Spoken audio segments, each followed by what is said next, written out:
Well, good morning, everybody. This is there's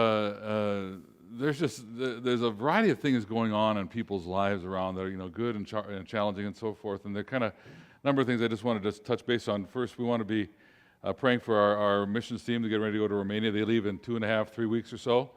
And so there's about 22, 23 of them getting ready to go, and they're still last home stretch raising some funds and getting things ready and getting work done so they can be away for 2 weeks. That's a long time to be away on a missions trip. So you can be praying for our team going to Romania. They're heading out very soon, so we want them to know our support and our care for them. I also want, and this is going to be painful for the person I'm going to fuss over, but I want to commend Missy, all right? And Missy Seibel, she don't clap yet. We'll give you a minute. So Missy is a physician at Sanford. She's you're chair of the pediatric department, and she was named this week or last week, something like that, as the Sanford Doctor of the Year, and that's a very cool thing. So, not that we had anything to do with it, but we're proud of you. We're always proud of you. We love your heart and love how you care for people, and I'm sure that kind of care, and in addition to your medical expertise, the thoughtfulness for which you move toward patients is behind that movement to commend you. So we commend you as well. So, all right, God bless. So, fuss over her afterwards. The other side of the spectrum is rather interesting. We're going to go to that now. And this is, I just thought of this. I didn't think about saying this still a few moments ago, but last night we were at the Larks game, my wife and I happen to know the guy who dresses up as Clark. You know, the big mascot? I was going to say dummy, but the mascot. And he's going through a tough time. His mother-in-law in Iowa is not doing well, and I'd heard some things about, we've been away on vacation, I'd heard some things when I was on vacation that she was not doing well, and he's very close to her and so on. And he walked by me last night and looked at me. Now this is Clark, with the fake eyes and the fake smile and the head, and he just stopped and looked at me for a moment, and our seats are kind of like our 2 rows up from the center aisle or something like that. And he looked at me and I said, "Do you want to talk? Are you okay?" And he went, I said, "Are you okay? Do you want to talk?" And he paused for a moment, he went like this. I said, "Do you have a break coming up?" And he said, "I'll meet you over there after the 4th inning, because I know that's when he has a break." And he goes, and it was fascinating. And we went in the back in the clubhouse area, and he took his head off, and we just shared together, and he's weepy, and he was leaving right after the game to drive to Iowa. He had a heavy heart. And then we talked and prayed and stuff, and he explained things. And then he put his head back on, and he went out and and did the thing. And then he texted me at 8 this morning that his mother-in-law died this morning at 8:30. And isn't that the road through life?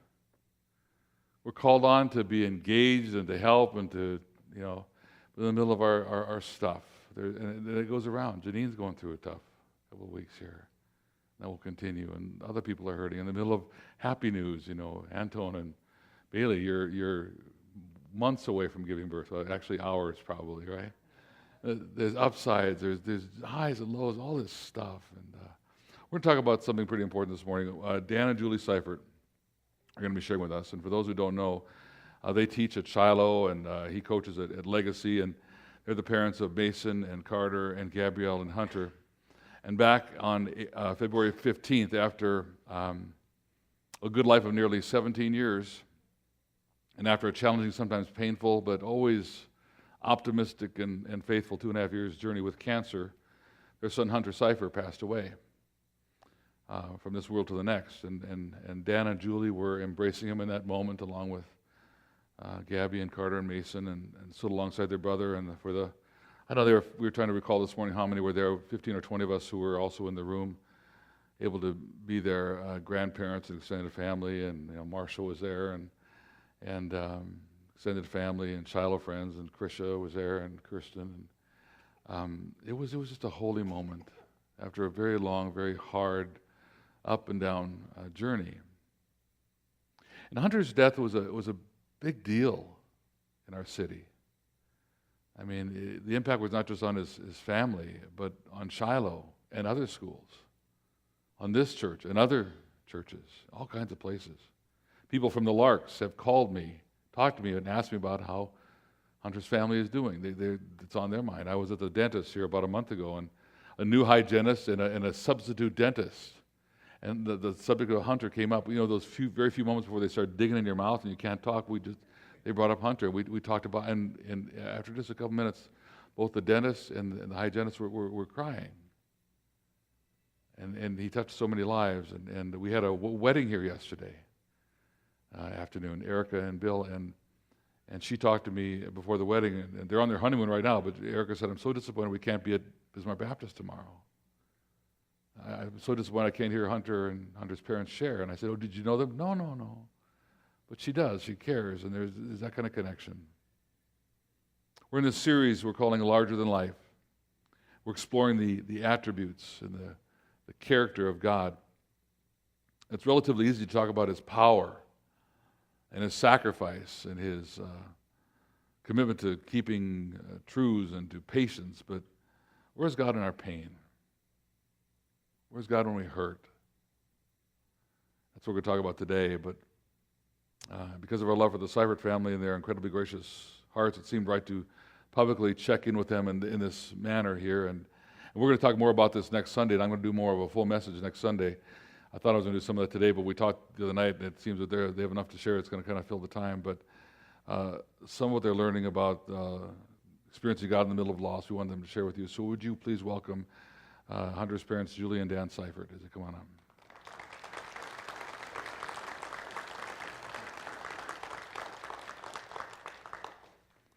Thanks, guys, for coming. Thank you. Thanks for having us. Yeah, it's an honor. And let's begin. We kind of met together the other night, and we didn't plan. I'm not sure what they're all going to say. They got notes of things they've written and shared, and I'm not going to ask specific questions. I'm just going to kind of let this go. But tell the story. Tell when did this all begin? This journey. Okay, just to kind of, I guess, chronicleize his cancer journey. It started the summer going into his freshman year of high school. He was 14, and him and my husband had made a tee time to play golf, and it came up to it, and he's like, Dad, I don't think I can play. My back really hurts. And so we canceled the tee time, didn't think anything of it, and that was in July. And then in the next month, football started, and he loves football. That was his sport. He was very lean, and he was quick. He was very fast, and he could actually catch a football. And so that was like his sport. He loved to play football. And so he's starting practice, and he just keeps going on about his back really hurts. And then a couple weeks go by, and all of a sudden he's like, oh, I'm just so tired. And he made comments that people were running faster than him that shouldn't have been able to run faster than him. Partial. Yeah. And we thought, okay, well, maybe I'll take him into the convenience clinic. Maybe there's, something going on, And so I took him in, and they did some blood work, and he said his stomach had kind of hurt too, and so they did a X-ray to see if he was maybe full of stuff. And he was fine. His blood work was fine. The doctor said maybe his liver enzymes are a little elevated, and it's probably just a virus. It'll run its course, and if he's not feeling better in about 10 days, come on back. And so we're like, okay. So we keep going, but it just kind of kept getting worse and worse, and now all of a sudden he's like, Mom, I can't help you guys work.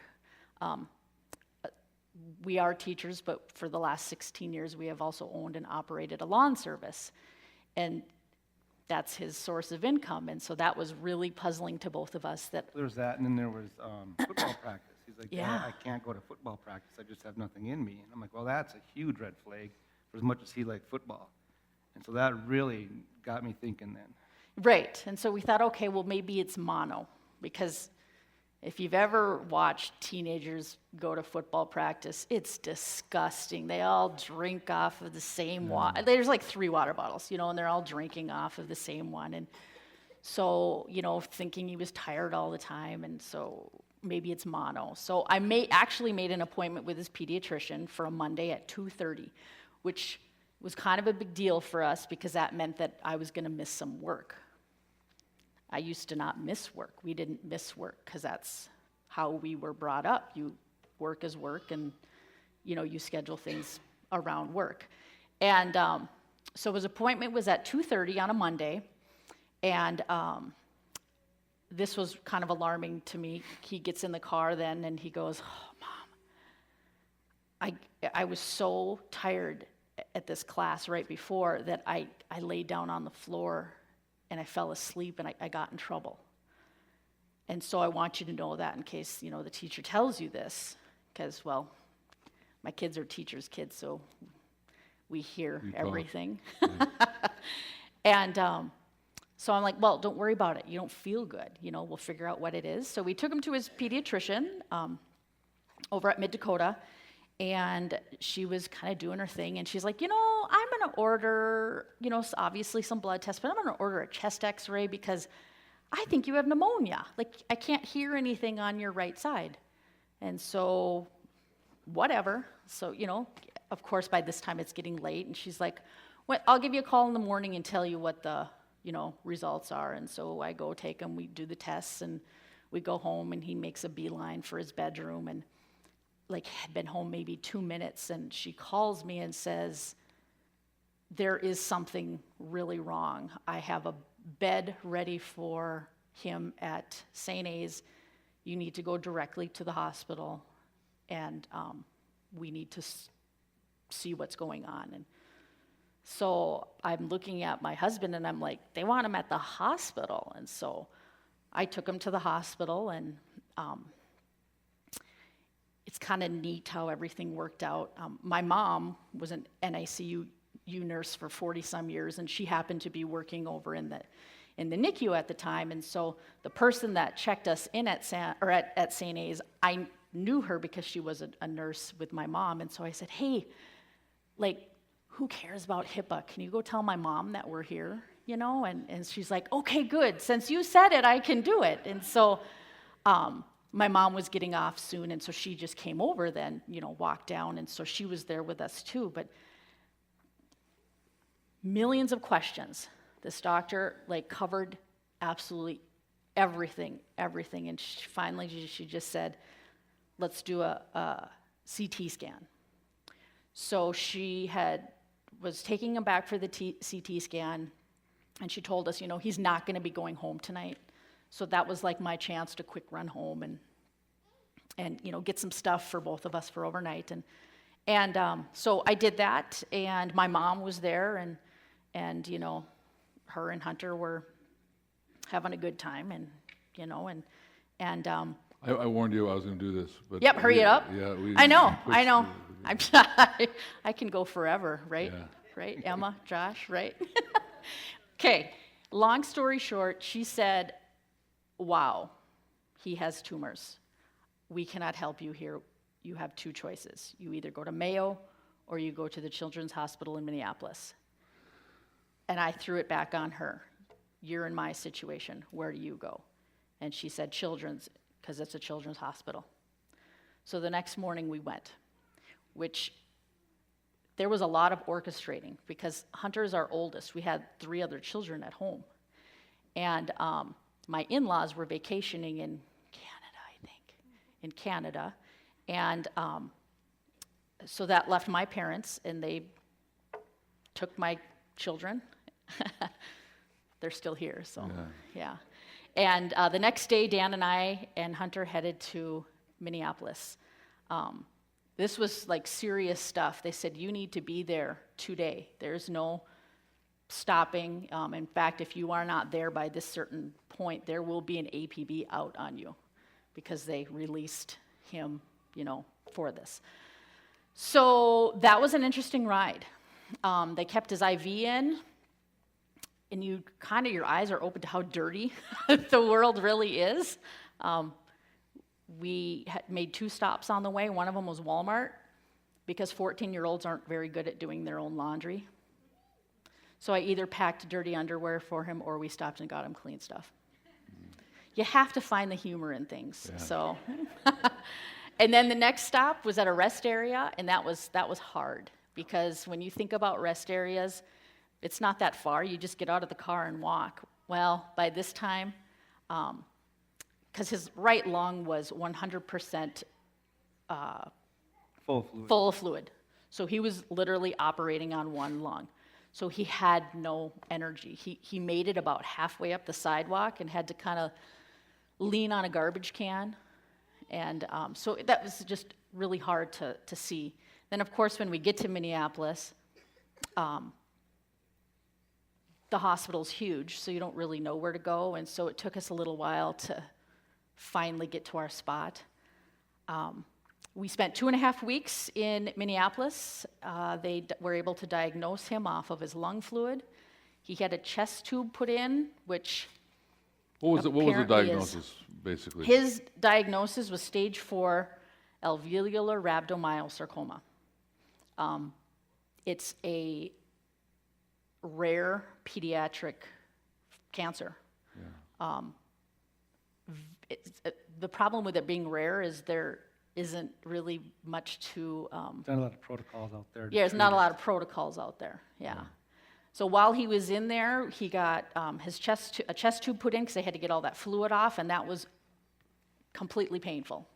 That was what caused him a ton of pain. I was gonna stop here for a second. So this kind of kid Hunter is, though. He got that chest tube in, and he was in surgery. Yes, they said surgery would take, an hour and a half. Well, we were there for 4 hours. And I'm like, did we lose our son? What's going on here? Finally, the doctor comes out and said, we got some complications, but we'll get him back out here to you in another hour or so. Well, 2 hours later, they finally bring him out, and Hunter's groaning and moaning, and he's like, oh, it hurts so bad. And he did this for 6, 8 hours. They couldn't get the pain under control. So once they got the pain under control, we talked to him and said, Hunter, how is that pain for you? So the doctor asked him, give me a pain number 1 through 10. He said, it's about a 6, and just, oh, it hurts so bad. We said, you told me it was a 6. He goes, well, Dad, my coach in football said it's only a 10 if I'm dying. I'm not dying, so I know it wasn't a 10 yet. So this kind of kid he was. He was just tough like that. Now, you went then for a year and a half with back and forth to Minneapolis, St. A's, Sanford. We never went back to Minneapolis. Never went back to Minneapolis, but Everything was in town. But you went for vacation though. You had a Oh, yeah. vacation. But you had highs and lows and really tough stuff and chemo and he was in remission and it was just this Yeah, total roller coaster. yeah. When did you have a sense that this could lead to his death? Well, it's different for both of us. Yeah. Every time Hunter wasn't feeling good or was sick or had to go back because the cancer came back, he told him, Dad, you always kill me off. And for me, the reality is right away. Even in Minneapolis, I thought we may not be bringing him home with us. He may be in an ambulance because he passed away in Minneapolis. So for me, it was right away. I always had that reality that this may be his last days with us. Yeah. I don't know if you want to. I was opposite. The thing about cancer, or with Hunter's cancer and Hunter, was he was always healthy through it, and so that was very misleading for me. He was only in the 2.5 years he battled it, he was only hospitalized 1 time for illness, and all it required was an overnight stay, where most kids are in many times a month. He was hospitalized numerous times for treatment. Yes. In fact, okay, his first year, when he was diagnosed, we were told it will be a 42-week, I forgot what the name is, regimen. 42 weeks, and he will have chemo every week, and every 3rd week he will be in the hospital overnight. And this went on for an entire year. And in that entire year, I looked back at my carrying bridge because I just see it's quick. Sure. In that 42 weeks, he had 1 chest tube, 1 port surgery, 16 hospital stays, 3 PET scans, 5 CT scans, 5 MRIs, 2 bone marrow biopsies. He had a fractured back, 112 Neupogen shots. I had to give them. I'm not a nurse. Yeah. That's my boy, and I had to give them. 28 days of radiation, 42 rounds of chemo. He lost his hair twice. He had a birthday in there. tons of new friends, and the support from family, school, community, that was all part of those 42 weeks. And I brought this because Brian asked, well, what's in the box? This is, Sanford does this, many hospitals do this, but Sanford does this program where anytime a test or a poke or a prod is done, there's a bead that signifies what they did. And so this was from his first 42 weeks.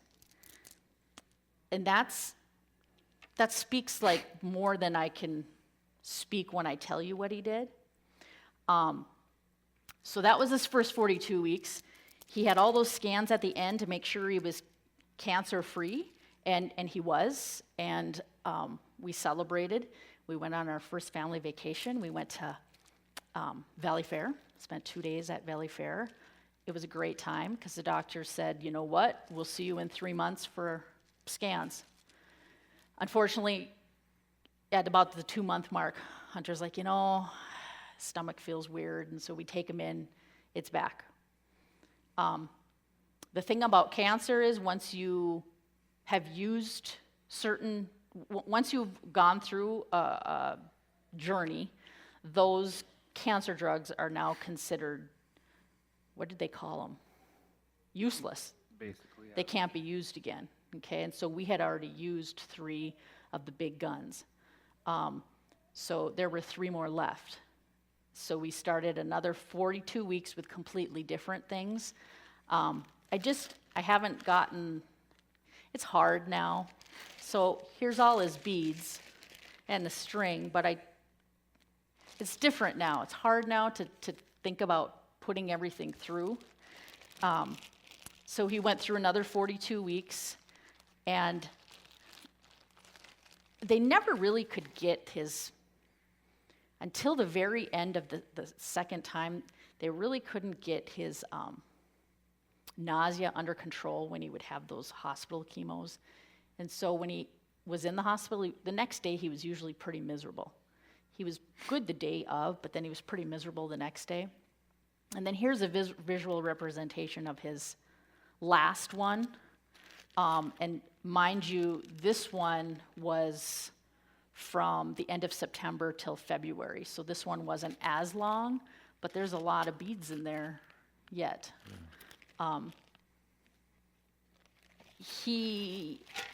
One last thing about the cancer thing is there's this grandpa whose granddaughter had passed away of cancer, and his name was Bob. And any time that Hunter or any of the kids, the cancer kids, would go in for a port access, it started off as $3. He had money there he would go get it from the bank, and it's never been in circulation. So it's considered like clean money, because that's a big thing in the cancer world, is you're so susceptible to germs.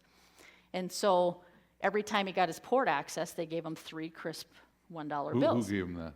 Sanford, Yeah. from this Grandpa Bob. And so here's another visual representation of his Bob bucks, of how many times either his port was accessed or he got an IV. He was very protective of these. The younger kids came home with a box of candy they were selling, and he ran out of money, and he's like, he had a Bob buck in his hand, and he's like, I can't do it. So then his other brother scrounged up some money for him, but he never wanted to spend them. And I don't know why. Like, even before he passed away, there was a time when he pretty much he had become paralyzed, and in the rigmarole of moving him around, they ended up pulling his port out. And so when they pulled it out, then they obviously had to re-access him, and Dr. Sarabi said, since that happened, I think that's, worth 10 Bob bucks. And he was ecstatic, and I'm like thinking, like, Hunter, you can't even, you spend them because you're in the hospital. So I just wanted to show those as kind of like a little that. visual. So back in January, he went in the Representation. hospital. He was in an effort to he was doing another round of chemo. They were going to get him healthier. He wasn't feeling real well, kind of thing. But then there's that day you heard the news. weren't going to do chemo. And basically told you and you told me he's not going home. Yeah. How did that hit you? That was tough. The toughest part for me was being able to tell my son that you can't go home anymore. You're going to be here. And that was a rough day for both of us. Well, for all three of us. Yeah. But Hunter wasn't sad because he was going to die. Hunter was sad how it was going to make people feel for him to pass away, which is just amazing to me. That was unreal. But that's, I mean, are you sad? Are you scared? No, I'm not scared. I'm not sad. I'm sad how it's going to make people feel. That's what his big thing was. Yeah. And those of us who watched you and tried our best to care for you and our humanness with the flaws of all of us kind of thing, watching you go to work and then go home and take care of your kids, and you stayed at the hospital for A month. a month. Yeah, I and- left for a couple basketball games, and that was it. And just, you lived at the hospital, and the kids came down, and friends came down, and there was just so much activity, and Hunter became famous at the hospital. You know, Missy can attest to, you know, if it's not a HIPAA violation, she can attest to the affection that the nurses and doctors and so had for Hunter, and the lives he impacted, well, throughout the whole journey, but the last month especially. It was phenomenal, and was it about 2 weeks before he died we did the video? Something like that? Yeah, I'd say right in that area. Yeah. So I asked Hunter, could we do a video we're going to play at your funeral? And he was absolutely, and I know you really wanted that, but you said you didn't want to hear it. You stayed on the hallway. And it took a couple hours because he could talk for about 10, 15 minutes, and he had to walk around. The pain was just sitting still, and he had the little clicker to add some pain, kind of self-administrate to the limits they would allow, and it was painful. But he was so worried about Mom and Dad. I mean, I sat there with the camera guy and just the three of us, and the camera guy is not a believer and was just blown away by the experience. And he sat there and he would break down when he talked about his brothers and his sister and his parents, and just soldier through to kind of leave a message. But his heart was, I want to do that for you. And he had a sense of humor and warned you about wrecking his car and that kind of thing, various things and fond memories and all. But he had this amazing heart. The last few days, you could tell he was declining, and then February 15th, early in the day, he basically said, "This is it," right? Yeah. So his lungs were filling with fluid from the tumor, so he was basically drowning. He couldn't get his breath, that kind of stuff. And at about probably around 2:30, he's like, "Dad, I have no more strength. I don't want to fight anymore." And that's when we knew that it was going to be time. So Yeah. And about, was it 8:30, 9 o'clock that night? Something like that. 8:47, somewhere Yeah. around there, Yeah. There's so many layers to the story and all, and so many things you could share. But let me ask you, what has God been doing with all this? That was the amazing part is, let's face it, when you are in that type of a situation, you can either be, made or broke for Christ. It can go one way or the other. And that experience totally made Hunter seek God. That was kind of his turning point. And it was amazing to kind of watch and to kind of see. And he really, really knew then this was the time, way back when he was first diagnosed at 14, that, you know what, I have a decision to make here, and my decision is to follow Christ. Because it's preached at you all the time. And but that he said that was his defining time. That was when he made that decision that, yep, this is the path that I am going to go. And it is amazing how it has helped shape all of our lives. His choice, has helped all of us, pave our way with God. He, well, should I share that little part from that essay? Before you Okay. do, though, I just, looking back at it, the journey, how God had his hand in everything, it's just amazing. And one of the stories I can remember was mom and dad were down at Minneapolis with us, and there was a Vikings game coming up on a Sunday, and it was Thursday night, and they're like, Danny, we have no room to stay at the hotel anymore. We're going to be kicked out because of the Vikings game. The hotel's going to be full, and they're like, we don't know what to do. I said, well, we'll hang in there. We'll kind of see what happens. We'll see what we can do with it. So Friday comes around, and the nurse comes in and says, we're going to send you home tomorrow. And so just looking back, mom and dad had no place to stay. We got to go home, and we didn't have to worry about that part of it.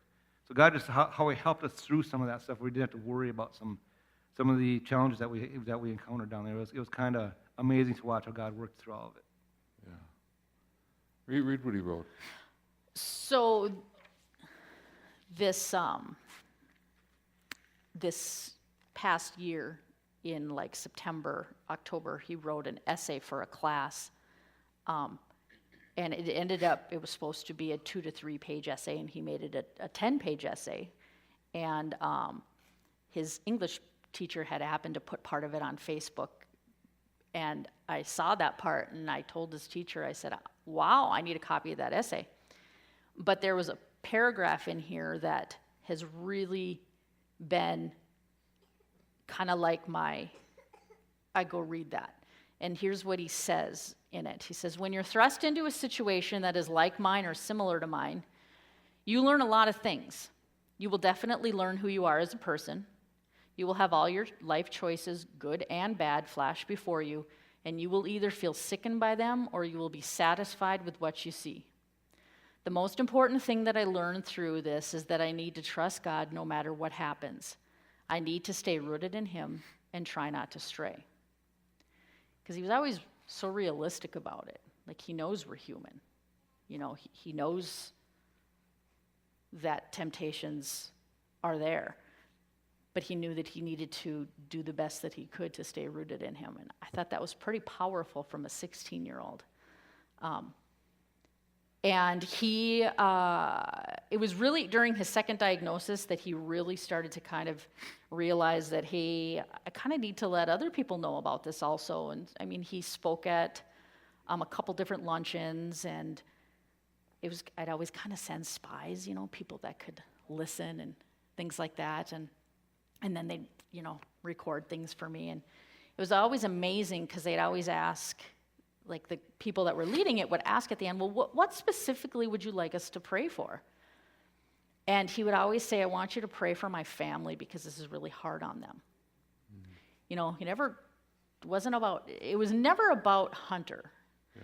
You know, and that's what was another thing that was so amazing about him is he wasn't worried about him. He was worried about the rest of us.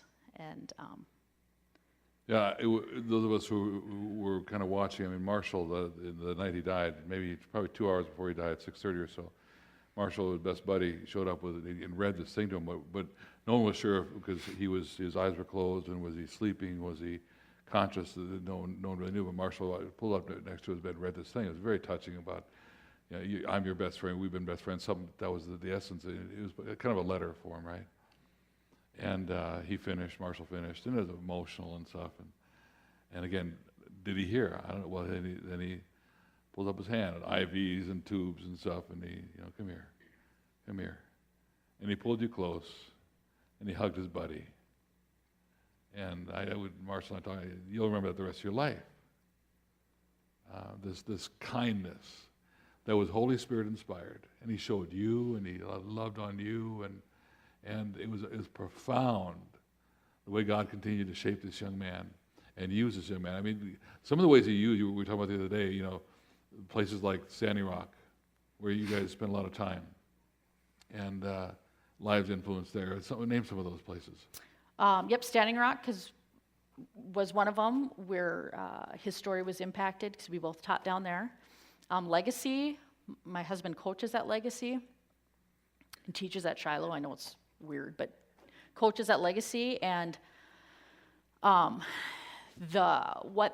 every single one of those, he coaches girls basketball, but what every single one of those girls' teams did this year was amazing. You know, a tribute to Hunter and his testimony. I was going to interrupt you real quick. So once the Legacy girls found out that Hunter's going to be passing away, Hunter passed away about probably 10 days before we had our final tournament.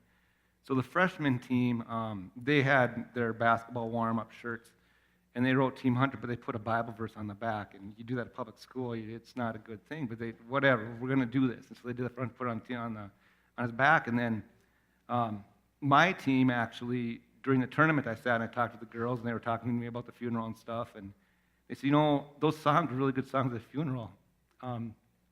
It made us kind of get a warm feeling. And what is that all about? And so I said, you know what? I'm going to send you guys some worship songs. You can listen to them. Let me know what you think. And so God opened up a huge door for me at Legacy with my basketball team to experience and share God with them. So that was a huge thing that God had done for me through all of this. Yeah. And it kind of went full circle, because I remember when we did teach at Standing Rock, Dan actually, one of the basketball players that he coached, passed away. She was 17 and she died, and none of the team was going to go to the funeral. Well, Dan was like, they need to understand that this is real. And so he loaded them all up and took them to the funeral and to the wake and all that kind of stuff, because he's like, I need them to realize that this is real, because she died a different way, and it was one of those that was very preventable. And so it was neat then at Hunter's funeral to see like your sophomore girls were there with the other coach, like that coach was there so that those girls could, I think it'd be very hard as a teenager to go to another teenager's funeral. So it was neat to see that support, and that, they could come and be part of that. And yeah, he just, it was amazing to watch, especially his last month, because, well, him and I were kind of unrealistic. Like Hunter and I, we always yep, God's going to pull off some type of miracle. And so, he's like, well, okay, I've missed too much school now. What do I do? And I'm like, well, you're 16. We can probably get your GED. So we were making plans for that and things like that. And like a heartbreaking moment for me was a couple weeks later when he was in his bed, and he's like, Ma, I don't think that's going to happen. I don't think I'm going to be leaving here. And that was one of those moments where I'm like, okay, God, you got to help me here, because I don't want to go down the wrong path. And so I have learned through Hunter that you have to be very honest with God, and you have to tell him, and if you tell him, he will some way get you an answer, and it's usually perfect. I've learned, he kind of showed me that you can't just think and bottle it up, because grief is a real thing. There is a reason that divorce rates are high, when you lose a child, because everybody grieves differently. Yeah. And if you're going to just bottle it in, you're going to... You shook your fist at God. Shook my fist at God, shook my fist at my husband, and but once I shook my fist at God and told him, he would give me answers, let me find it. There was a time where I was very upset with my husband, because I could not understand why. Before this, he was the crier of the family. He cried over the kids would sit and watch movies, and they would watch him because he was going to be crying. And all of a sudden, he wasn't crying. And so to me, I was super confused. And I'm like, why are you not crying? Our son just died, and stuff like that. And we just started this whole, it was kind of a screaming dialogue. But then it totally made sense when he shared with me his side of the grief, and we just figured out that, we're on different steps of grieving. And there's nothing wrong with that, because it would be awful if we were both miserable at the same time. Where now the other one, now I can see that, okay, if I'm really down, he can bring me up. Or vice versa, if I'm really down, then he can bring me up. Or whatever, the opposite way. But this was one of them when I was shaking my fist, and I never was going to leave God. That was never an option, but I was sometimes very angry with God. And so, and when I am, I just tell him. Like David does in the Psalm. Yeah. It's very Okay, exactly. And it would be amazing whether it would be something that would come through on the verse of the day through Caleb or on my flip calendar that I got, whatever. But it's a good one from 2 Corinthians. It's 2 Corinthians 4:1. It says, God comes alongside us when we go through hard times. And before you know it, he brings us alongside someone else who is going through hard times so that we can be there for that person just as God was there for us. And it's so true. God never leaves us. Yeah. Okay, but we have to be willing to tell him we need help.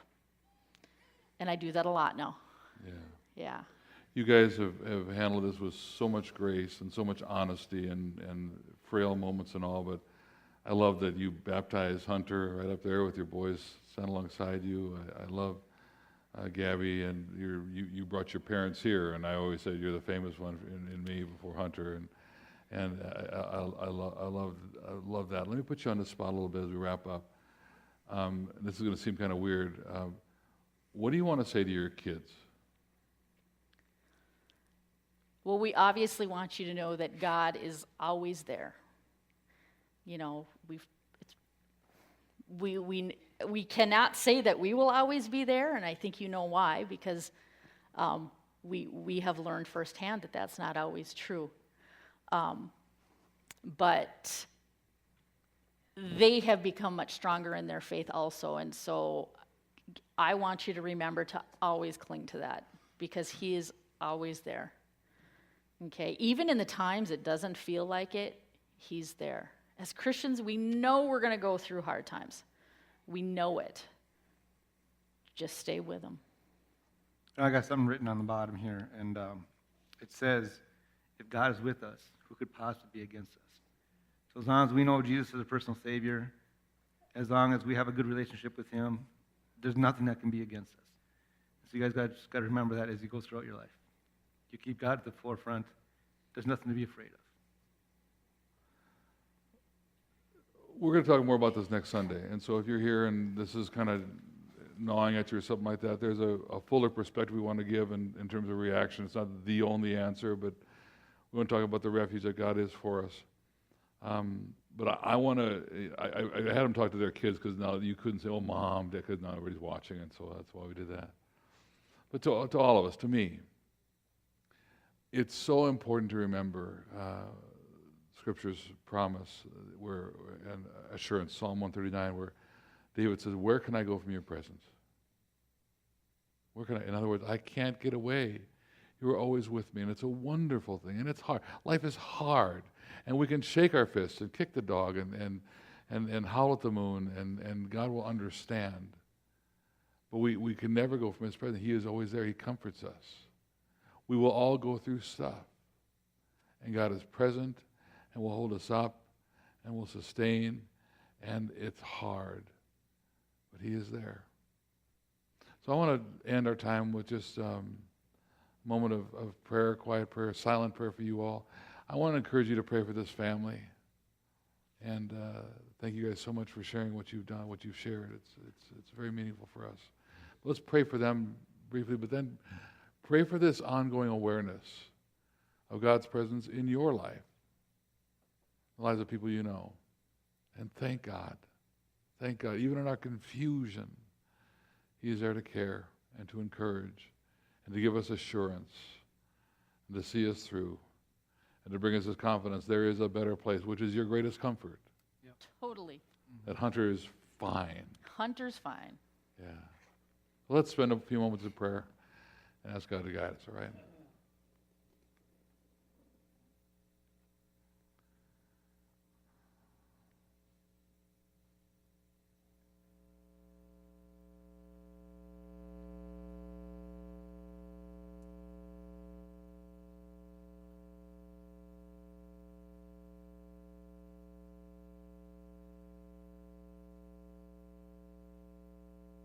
Gracious Father, I thank you for the things that are in front of us right now. This family who've been so incredibly vulnerable in the middle of their pain, and they've been such an example to so many at Standing Rock and at Legacy and at Shiloh and at this church and other churches, and the way they've stewarded their lives and the way they've cared for others in the hospitals and the way they've cared for their son, their brother, their grandson. Would you continue to encourage them? Continue to give them ways they can smile at the life of Hunter. Continue to picture him in their minds in your presence. We thank you for the assurance. But as well in our journey, would you help us be confident that you are our source of life and hope and strength and meaning and belonging and context and community and purpose. And you give us everything. Guide us to place ourselves firmly in your care. Guide us in moments that are difficult, to be aware that we're surrounded by your love and your Spirit. Give us hearts that see you all throughout our life, we pray. In Christ's name.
Blessed with that confidence. Be blessed with the awareness that God is aware of your heart, what's going through your mind. He's aware of the times and ways we stray. He's aware of our needs that we didn't even know about. He is present, and He wants us to come to Him. Father, guide us to go into this week aware of that invitation. Thank you for the blessing of this morning. Thank you for the confidence of your Son. Dismiss us now with capacity to be aware of your presence throughout our day. Pray this in Christ's name.